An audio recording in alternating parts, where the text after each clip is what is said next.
When I was fresh out of high school, I was in a bit of family drama. I needed a temporary place to stay and had to find a quick job to support myself. I had the ambition to push myself through college and ended up in a bad spot. I barely slept, I had no social life, and I couldn't find the time to do the most basic stuff. I didn't have time to cook, so I basically lived takeout box to takeout box. The only place I could find within my price range was a refurbished storage space. It was basically just a bed and a couple of shelves with partial access to a bathroom. It wasn't really meant as a living space, but the landlord didn't care. There wasn't even wallpaper unless you consider some actual vines in the corner to be wallpaper. But this is where I get to teach y'all something. Storage spaces are built very differently from ordinary living spaces and apartments. They're not isolated the same way, and this space was lined with something nasty. My immune system was crashing hard from months of vitamin deficiency and unhealthy habits, and in combination with an awful living situation, I got a bad infection. Like, really bad. My throat got so swollen that it looked like I'd swallowed a whole apple. I could barely breathe. I got one of the worst fevers of my life, and I had no insurance. I ended up crawling back to my parents. It was humiliating. We'd had our falling out, but when they could see how bad things gotten, they helped me out. I was immediately taken to a doctor and put on antibiotics, but the swelling had gotten so bad that they suspected permanent nerve damage. Once the swelling died down, it turned out the doctor was right. Trying to speak was like touching a live wire. It was so painful that it could make me black out. It eventually got a bit better. I could start to make noises without immediate pain, like laughing and coughing, but trying to form words tickled something in my throat. Moving my vocal cords too much caused that pain to flare back up. My doctor said it would probably never heal completely, but in a couple of months, at most a year or two, I'd get my part of my voice back. Maybe. But yeah, for all intents and purposes, I was mute. It was difficult to cope with at first. I began to carry a laminated card, basically saying I'm mute. It is easy to forget the many ways we use verbal communication in our day-to-day. Ordering at the fast food place, answering questions in class, turning down salesmen at the door. It's usually the things you don't think too much about, but having that barrier, no matter how small, can really turn the mundane into a chore. It just becomes too bothersome to explain the same thing several times a day. I started to socially isolate myself more. It was hard to be around other people. Forget about going to a party. Ain't no one patient enough to wait for you to type stuff out on your phone. My parents helped me find a better place to live in, and I managed to find a job closer to my new home. Nothing fancy, just stocking groceries at one of the corner shops. A couple of months passed, and I started to get used to a new life and routine. I knew there'd come a day when my voice returned, but for now, even attempting to speak made me nauseous. A loud yawn could send me spiraling if I wasn't cautious. Then one morning, I got a phone call. I'd been up late the previous night and didn't think too much about it. Out of reflex, I pushed to answer the call, held it up to my ear, and opened my mouth to speak. In the last possible moment, I stopped myself, only pushing out a hoarse breath. If I tried to actually say something, I'd have ruined the rest of the day. So imagine my surprise when another voice came out of me. "Good morning," it said. I dropped my phone and slammed my hands over my mouth in shock. I saw the call end and just sat there in silence, trying to calm down. That wasn't my voice. Those weren't my words. What the hell? I took some time to collect myself. Checking my phone, turns out that was just a robocall. Some automated crap trying to make me answer a survey. I stood in front of my bathroom mirror for a good 10 minutes, opening and closing my mouth, trying to see if I could make that voice come out again. I thought it might have been some kind of trick or a sign of recovery. Maybe I just didn't recognize my own voice. No matter what I tried, as soon as I even tried to formulate a word, my throat burned like I'd been cut by something sharp. There was just no way I could have said anything without noticing it. Even pretending to speak and testing my limits caused a burning sensation, forcing me to put on a bit of eucalyptus balm.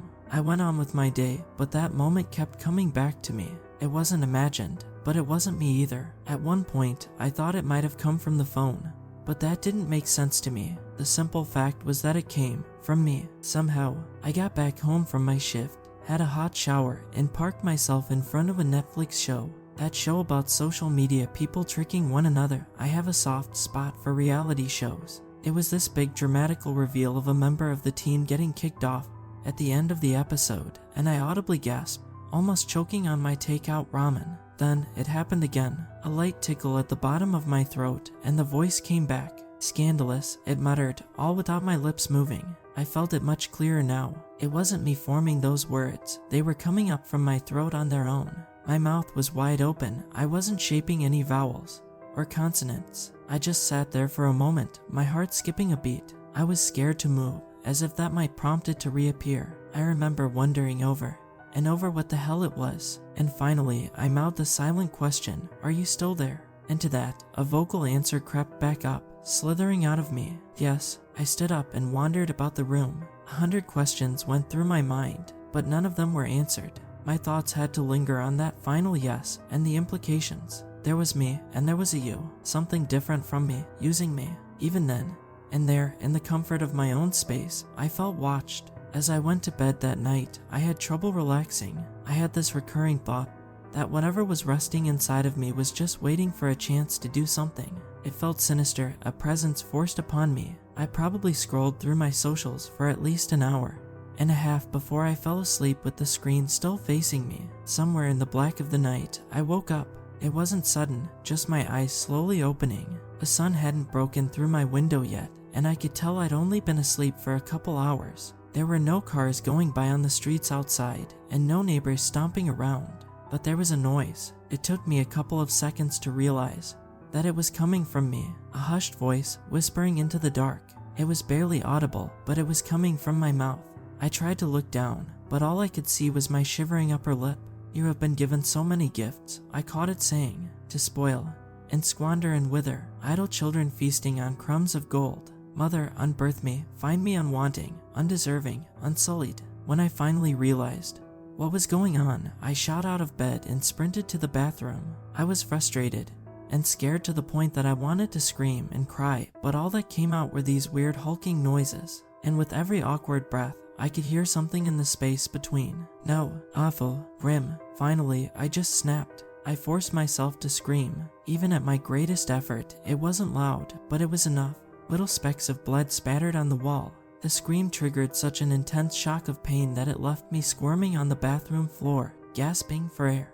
I have no idea how long it took for me to regain my composure. Wiping my tears, I bent over the toilet seat and spat up a glob of blood and dislodged scar tissue. I stayed in the shower for over half an hour, just waiting for the bleeding to stop.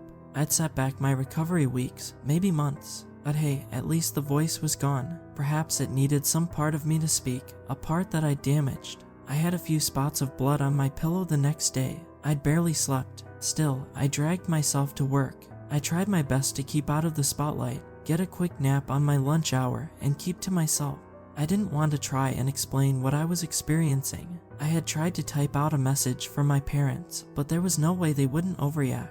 They would probably think I was on drugs or suffering some kind of schizophrenia. They always assumed I was at fault for whatever ailed me. That was their go-to response. They couldn't accept that sometimes things were just out of my control. I gave up after the 6th draft. I couldn't find the right words. As my shift ended, I made my way home. My favorite takeout place was packed with people from some kind of work outing, so I had to shoulder my way forward to the counter. Maggots, the word just fell out of me, whispered into the ear of some random passerby. I saw them turn around to look my way, but they didn't say anything. The look he gave me was the first actual proof that this wasn't just my imagination. This was a real, physical thing, and the look he gave me was nothing short of disgust and confusion. I forced my mouth shut, but it didn't help.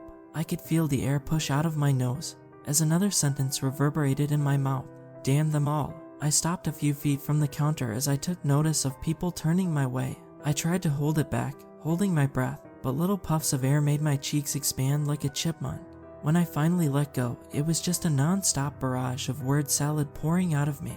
Not loud, but not quiet, just enough to make me look like a blathering madman. I turned to leave. A worried 40-something office worker tried to touch my shoulder and ask if I was okay, but the voice in me snapped back. "I'll suck the skin off your knuckles," it hissed. As I left, I looked back one final time. About half a dozen worried faces looked back at me. Faces turned from curious to wide-eyed bewilderment. As I stepped away into the dark, the voice made itself known one last time. "Yes, leave."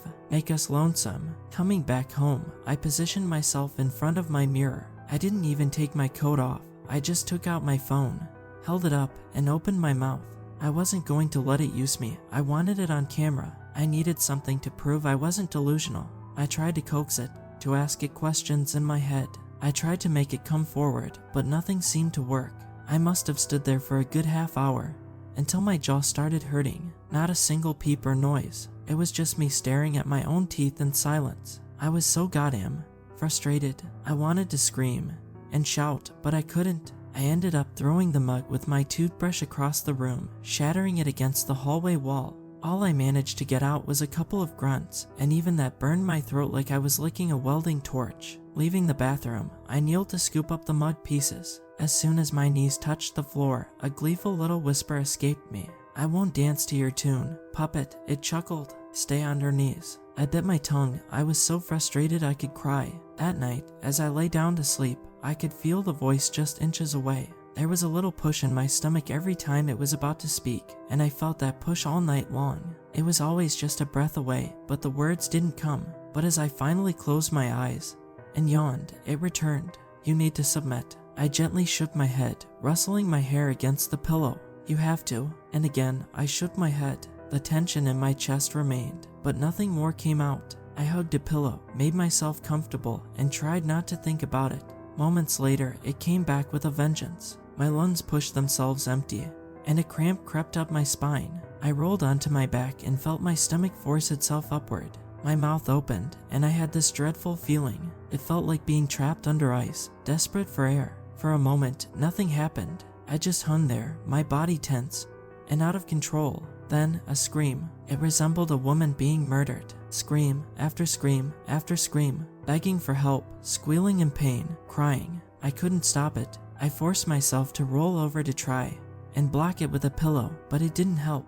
It was so loud that my ears rung. I scrambled out of bed, still feeling this constant flow of screams pushing its way out of me. Trying to hold my breath just built up this unbearable pressure, like my lungs were going to explode. I didn't even know what I was looking for. I dug through kitchen drawers, spilling forks and knives onto the floor. I tried stuffing a dish towel into my mouth just to dampen the noise, but it was useless. There was nothing I could do or say. It was going to continue, no matter what. Finally, there was a knock on the door. A few final pleas for help escaped me as 2 police officers burst through the door. In that moment, the voice stopped. They had a hard time believing that screams came from me. First of all, I'm a man. The voice was clearly female. Second of all, I couldn't talk. They found the laminated "I'm mute" note in the hallway. There was no way they could believe a mute man could make that kind of noise. Then again, they couldn't find a victim either. Confused, they had me get dressed and took me down to the station. The process was surprisingly quick, rushed, even. They said they were holding me until they could find out what the hell had happened, but they refused to get me something to type on, not even my phone. There was no way for me to explain what was going on, and as a result, I just had to wait it out.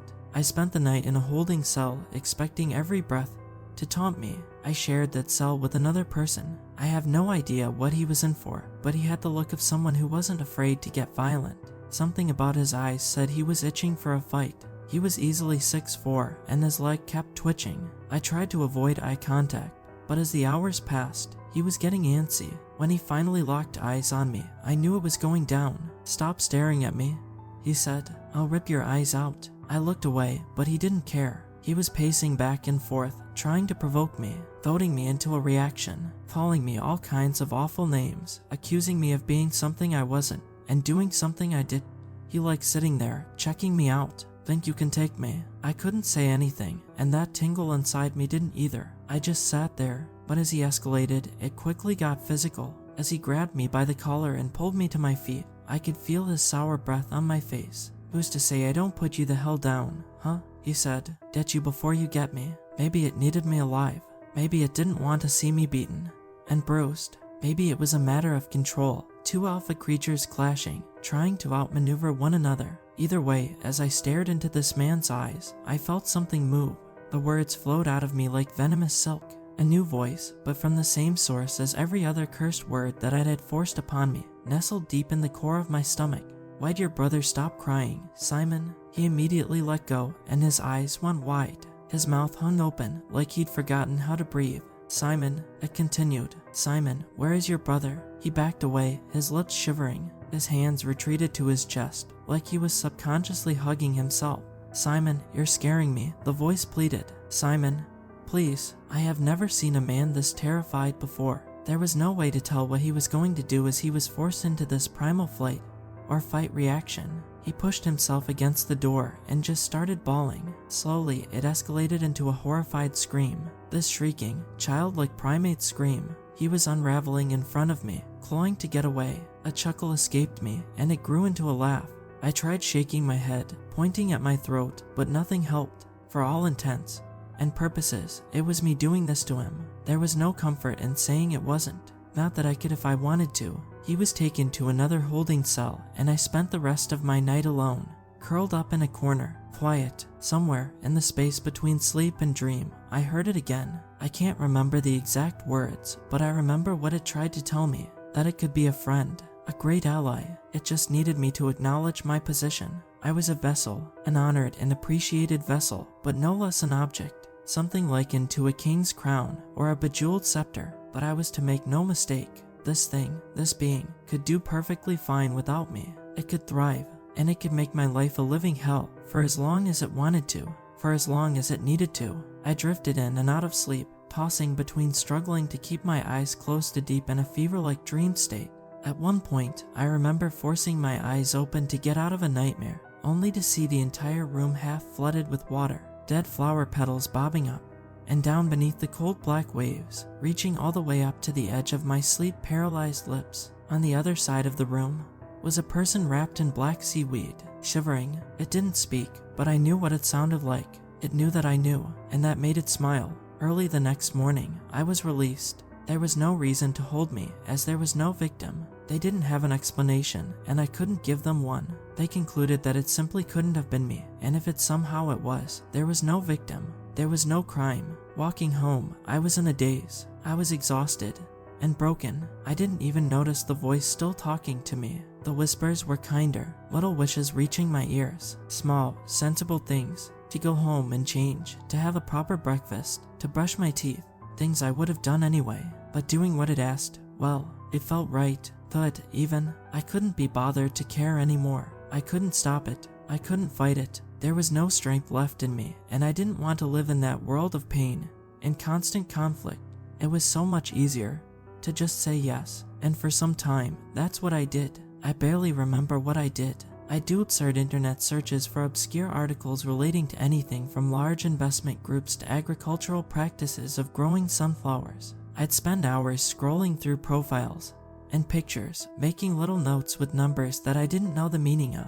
It all felt like an improvisational dance, making little movements just for the sake of a stray thought. It wasn't inherently malicious, but every now and then, there'd be something I didn't want to do, to follow a stranger home and make note of where they lived, to note which bus someone would take on their way home from work, to ask someone's name, only to look it up online later. Something in me was forcing me to map out people, their actions, and their routines. Not just any people, but specific ones. They seemed to have little in common, but the voice was adamant. And every time I hesitated or said no, I knew I was in for a world of hurt. It wouldn't take much for me to change my mind. A little chuckle, a sigh, a knowing purr. One night, I found myself staring at my reflection in the bathroom mirror. I was wearing a black cap and sunglasses, and I came to the realization that I had no idea what I was doing. When had I even bought that cap? Did I have a new jacket? Something had snapped me out of my daze, and I didn't even realize what or why. I looked down at my leather-clad gloves. I had some kind of rope in my pocket. I was about to go out and do something, but I didn't know what. I'd shaved my head and trimmed my eyebrows. I had these heavy bags under my eyes, as if I hadn't slept for days. I'd lost a lot of weight, and my cheeks had lost a bit of their rosy vigor. On the side of the bathroom mirror was a tiny speck of dry blood. It occurred to me that it was from that very first night, when I had challenged the voice, when I had forced it quiet with a scream of my own. It was a stark reminder of just how much pain it took from me to shut that thing up, even temporary. But looking at myself, as I was starting to come to terms with just what it would take for me to resume a normal life, and to stop whatever the hell I was about to do. I can hear your doubt, it whispered. Tools, don't doubt. The words brushed against my lips, escaping into the room. It left some condensation on the bathroom mirror. I wiped away the speck of blood, looking at it on the top of my finger. "We have work to do," the voice continued. "Come now." I shook my head. I knew I was going to regret it, but I didn't want to do this anymore. I didn't know what it was making me do, and the realization that I had no idea where my life even was anymore felt like ice running up my spine. I'd lost control. I'd handed over the reins. How long had it been? Weeks? Months? What had it made me do? I shook my head again, mouthing a quiet no. My body tensed as my jaw was forced open. I could hear a laughter bubbling up from inside. It was pleased. It wanted me in distress, and it made no secret of it. I thought back on that first night. I'd screamed so bad that I damaged my throat. But no matter how painful it was, it had accomplished one thing. It had made that damn thing shut up. I grunted. I could feel an uncomfortable poke at the vocal cords, but that was it. I grunted again, louder. I forced a groan through my throat, and this time, it started to burn, like swallowing boiling water. "No," it whispered. "This will not do." With a twitch of a neck muscle, it slammed my head into the bathroom mirror. It felt like blinking, but when my eyes opened, I was standing on an unfamiliar street. It had moved me. Something warm was running down my forehead, partially dry. I was clutching a knife, slowly making my way through an alleyway. This time, I forced myself to growl, rattling my vocal cords. It felt like being slowly chainsawed, but I could tell it wasn't just hurting me. My knees buckled, and I fell forward, dropping the knife. When I got up, I had moved again. I was somewhere off the highway, walking towards a car that had pulled over for me. Maybe they'd mistaken me for a hitchhiker. I turned the other way, trying to wave them off, as I steeled myself for my greatest effort yet. I knew it was going to be painful, maybe the most pain I'd felt so far. The thought of it made my eyes tear up, but maybe it'd be enough for that thing to finally shut up for good. I got down on all fours by the side of the road and just screamed. I screamed repeatedly, and I could feel the pain tearing through me like a hot knife. A stray thought cried out that maybe this was for nothing, but I couldn't bear it. I had to believe that this was going to work.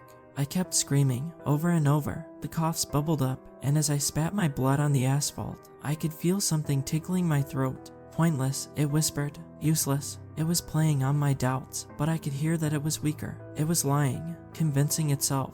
Finally, I could feel something come loose, something tangible and physical. I spat out what looked like a small vine, covered in tiny petals. It was probably blue, but the blood made it look black. With every cough, I lost more control, but I could feel more and more dislodge. Vines, petals, some kind of shelled seed, and even a blooming flower, something resembling a twisted, organic sunflower with little Z-shaped petals, no bigger than a thumb. It was still moving, raw, and bloodied like a newborn mouse. I was just lying there, on the side of the road. The bleeding wouldn't stop. I could feel my pulse all the way up to my teeth. I was desperately crying for help, but there were no words, no screams, nothing. But at least there was no voice left in the back of my throat. I only have vague memories of what happened next. The blood loss was pretty severe. They had to perform some kind of surgery. The next thing I can clearly remember is looking up at the hospital ceiling, feeling a comforting warmth in my left hand. My father, holding my hand, patiently waiting for me to wake up. The doctor explained how I would probably never talk again, that it would take several screenings and checkups over the course of several months just to keep my throat from rupturing, that I wouldn't be able to eat solid food for a long time. There were technical terms, projections, hopes, and fears, but the greatest problem, to me, was already solved. That thing was gone. Whatever had lived in me had been ripped out by the roots, and I was in control. I was finally back in total, actual control. Now, this was a couple of years ago, and I don't like to look back on it. Even mentioning it makes people look at me funny. Most of my immediate family think it was a psychotic episode. I've become that family member that you have to be a bit careful around, it seems. I'm hoping it will fade in time. I'm not sure where that thing came from. I think it might have lived in that storage space as some kind of spore. Maybe it was something I ate. Whatever it wasn't just this metaphysical manifestation, it was an actual physical obstacle. I think the longer it had time to dig its roots in, the worse the loss of control got. I think that thing was bad enough to touch nerves that I didn't even know I had. Thinking back on that night where I finally ripped it out makes me cold. Yes, it was an amazing relief, but the pain was otherworldly. But as far as things go, I'm me. I may not have a voice anymore, but actions speak louder than words anyway. I figured that, by writing this down, I could stop myself from forgetting that this really happened. Looking back at it feels almost like another life, like something that happened to someone else. But it was as real gets, and I don't want to imagine what would have happened if I hadn't done as I did. But sometimes, I wonder if my voice were to fully recover, who's to say that it won't come back? What if there is still some kernel of it, living deep in the pit of my stomach? Who's to say I'm not still whispering things in the dead of night?